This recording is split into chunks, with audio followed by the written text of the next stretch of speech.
pagtulong natin ay nasa pangalan ng Panginoon.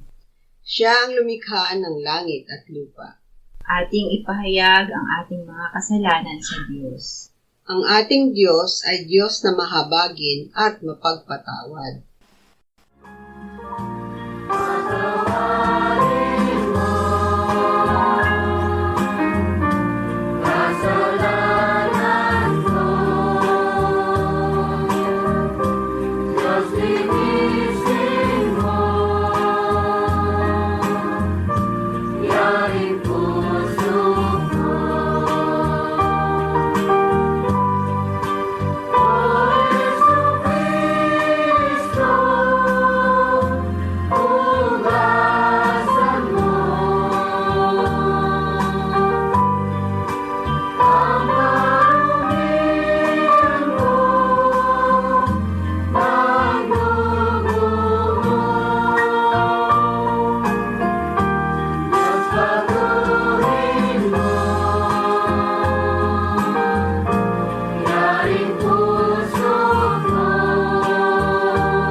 Mapalad ang tao na pinatawad na iyong kasalanan at nalimot na rin ang kanyang nagawang mga pagsalangsang.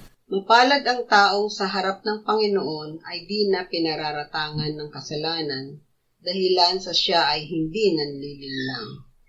Noong hindi ko pa na ipahahayag yaring kasalanan, sa buong maghapon ako'y nananangis sa matinding lumbay. Sa araw at gabi, bigat ng kamay mo ang nararamdaman, ano pa't wala nang nalalabi akong lakas sa katawan. Hamog ang kaparis na dagling na tuyo sa sikat ng araw.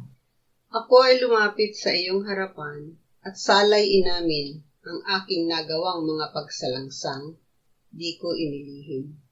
Pinagpasyahan kong ang lahat ng ito sa iyo'y idaing, at aking natamo ang iyong patawad sa sala kong angkin.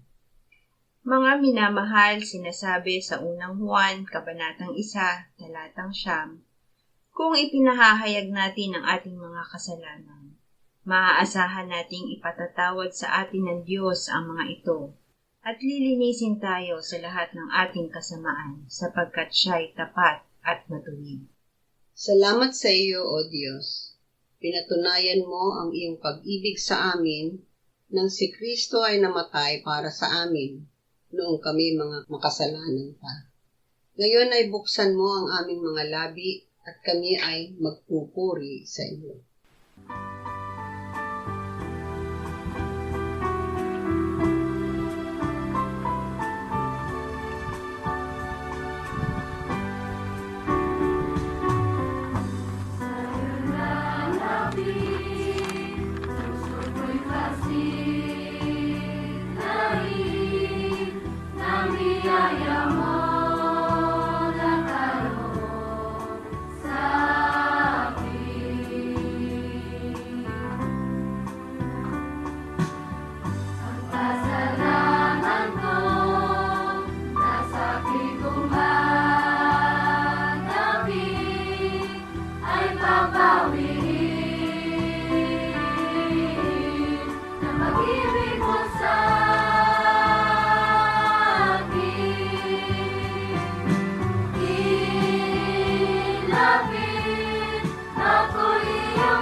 Exodo 34, 29, 32 hanggang 35. Nang bumaba si Moises sa bundok ng Sinai, nadala ang 2 tapyas na bato ng patutuo sa kamay niya habang bumababa siya sa bundok, ay hindi nalalaman ni Moises na ang balat ng kanyang mukha ay nagliliwanag dahil sa pakikipag-usap niya sa Diyos. Pagkatapos, ang lahat ng mga anak ni Israel ay lumapit at kanyang ibinigay sa kanila sa pamamagitan ng utos ang lahat ng salita ng Panginoon na binigkas sa kanya sa bundok ng Sinai. At pagkapagsalita sa kanila ni Moises ay naglagay siya ng isang talukbong sa kanyang mukha. Subalit kapag si Moises ay pumapasok sa harapan ng Panginoon upang makipag-usap sa kanya, ay nag-aalis siya ng talukbong hanggang siya ay makalabas. At nang siya'y lumabas ay kanyang sinabi sa mga anak ni Israel ang iniutos sa kanya. Nakita ng mga anak ni Israel na ang balat ng mukha ni Moises ay nagliliwanag, at muling inilalagay ni Moises ang talukbong sa kanyang mukha hanggang sa siya'y makapasok upang makipag-usap sa Diyos. Humarap sa Panginoon. Si Moises ay nagtalukbong para hindi makita ng mga Israelita na unti-unting nawawala ang liwanag sa kanyang mukha sa pagtatapos ng pagsasabi niya ng iniutos ng Diyos. Hindi naintindihan ng mga Israelita ang sinabi niya dahil may talukbong sa kanilang isipan.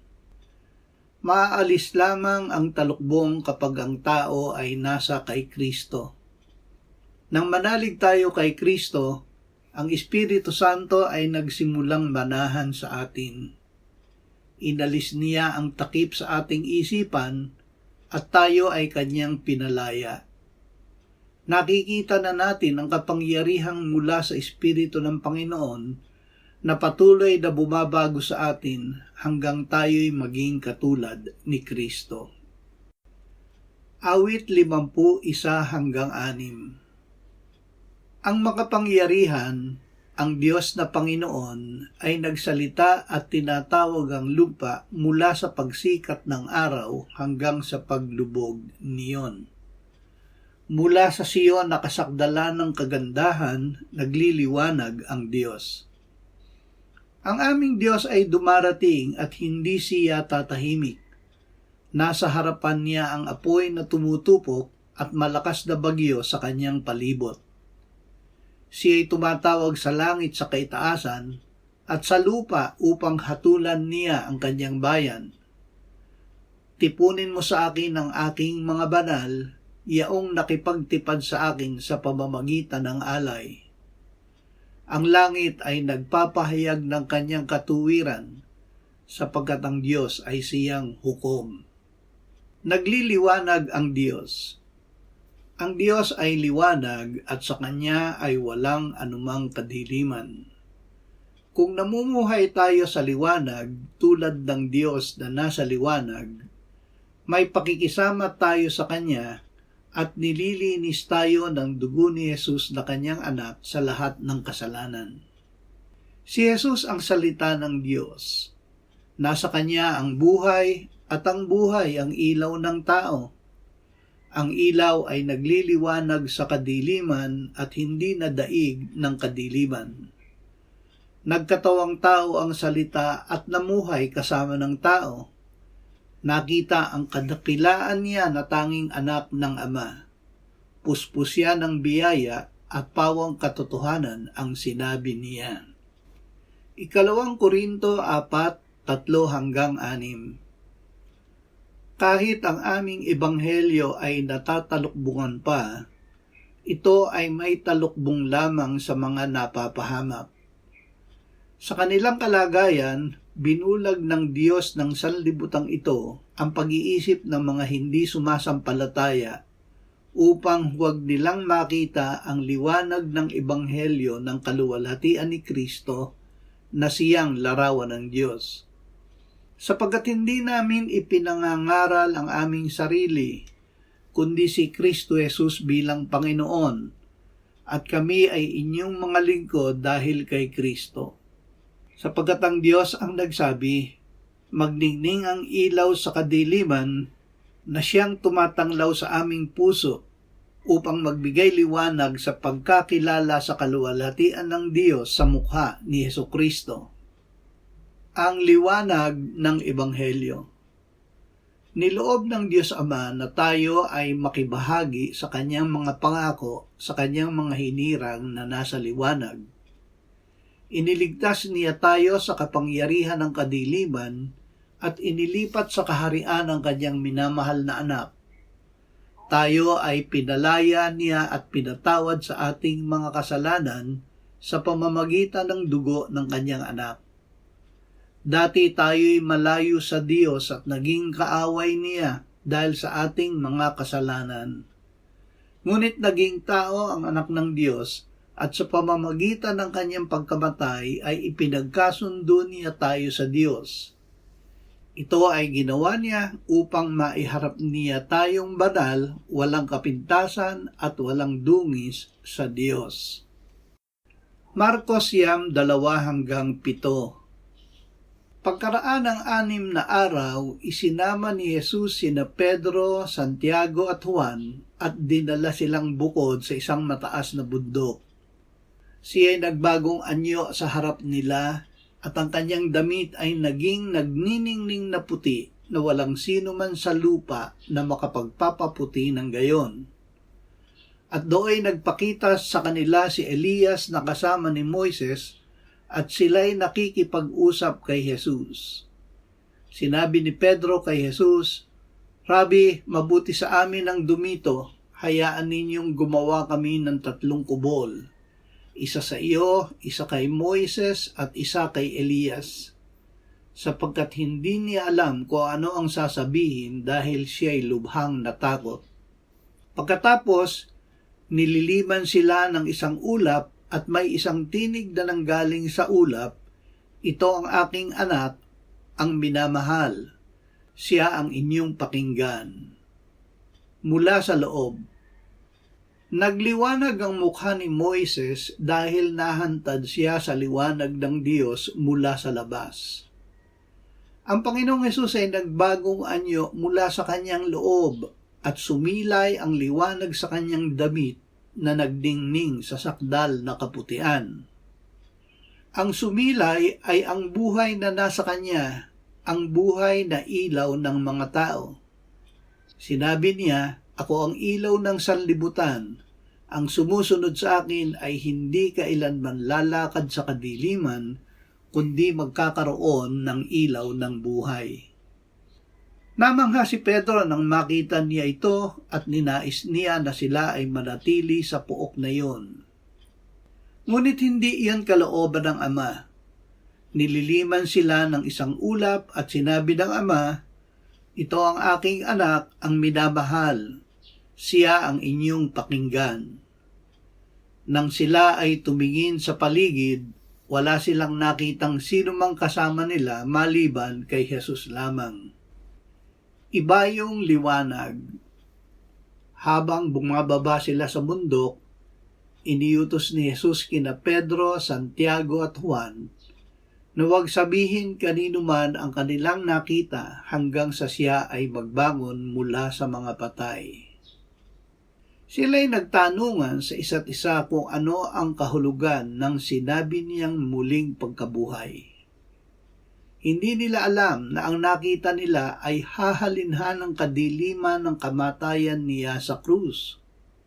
Ngunit ang kadiliman ay papawiin ng ibayong liwanag, ang kanyang muling pagkabuhay.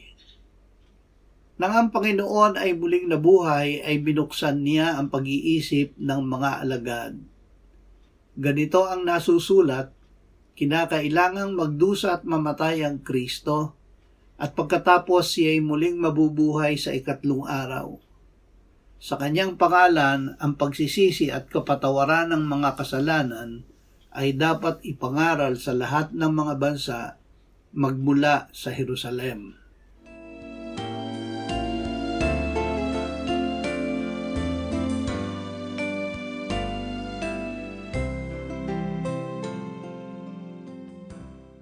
Manalangin tayo. Panginoong Jesus, sinabi mo, malibang kainin ninyo ang laman ng anak ng tao at inumin ang kanyang dugo, kayo ay walang buhay sa inyo. Ang sino mang kumakain ng aking laman at umiinom ng aking dugo ay may buhay na walang hanggan, at akin siyang muling bubuhayin sa huling araw. Sapagkat ang aking laman ay tunay na pagkain at ang aking dugo ay tunay na inumin. Siya na kumakain ng aking laman at umiinom ng aking dugo ay nananahan sa akin at ako sa kanya. Kung paanong buhay ang Ama na nagsugo sa akin at ako ay nabubuhay sa pamamagitan ng Ama, gayon din siya na kumakain sa akin, siya man ay mabubuhay sa pamamagitan ko. Panginoong Jesus, aming tagapagligtas, tinatanggap ka namin sa oras na ito bilang aming tinapay ng buhay. Tinatanggap namin ang iyong katawan na ipinako sa krus na matay inilibing, binuhay na muli at iniakyat ng Ama sa kanyang kanan sa langit bilang aming tunay na pagkain. Tinatanggap namin ang iyong dugo na nabuhos sa ikapagpapatawad ng aming kasalanan bilang aming tunay na inumin. Manahan ka at mabuhay ka sa amin upang kami ay mamuhay sa pamamagitan mo kung paanong ikaw ay namuhay sa pamamagitan ng Ama. Salamat Ama, salamat dahil kay Kristo. Kami ngayon ay nakapamumuhay kasama mo kaisa ng Espiritu Santo. Sa iyo ang lahat ng kalwalhatian ngayon at magpakailanman. Amen.